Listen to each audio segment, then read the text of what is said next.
Hi everyone! Ako po ang Ella's Vlog. Panibagong araw at panibagong hamon na naman ang ating haharapin. At ngayong araw ay meron akong nakasama at ito ang aking dalawang tiyahin. Wow, bongga.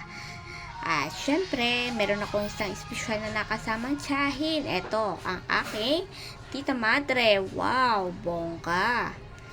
Dahil nakaupo siya ng province uli, ay wow, welcome home po, nakakatuwa. At syempre, nandyan na rin ang aking tita Lucy na kasama ko na uli. At first time na uling umuwi silang dalawa. Nako, nakakatuwa naman. Kaya, eto na po, enjoy na natin ang ating paglalakad at pag-walk. Dito lamang yan, sa Baywalk Katanawan. At syempre, enjoy na namin para kami mapagbabad sa isang init. At syempre, makaramdaman lamang ng sariwang hangin at init ng araw.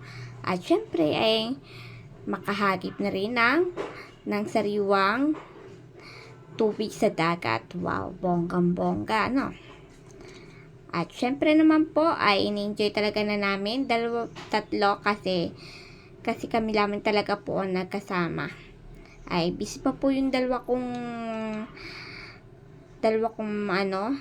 kasama na iba ay busy po sila. Ang aking nanay at syempre ang tita Remy busy rin po, kaya ako na muna ang nag-tourist guide kanila. Malalang tourist guide po talaga. Shout out nga pala po sa mga pinsan ko at sa mga iba ko pang mga kamag-anak. Ay siya, shout out sa inyo. Uwi na kayo at nang kayo aking ma-tour. Alam nyo naman po, ako ang tourist guide. Ayan, patuloy na sila nagtatampisaw. Sarap-sarap sila sa tampisaw. Paalaan talaga.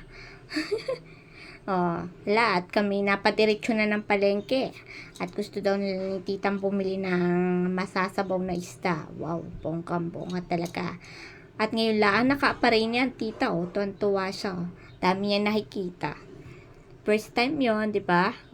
Uwi ulit tita ha. Okay, bye-bye!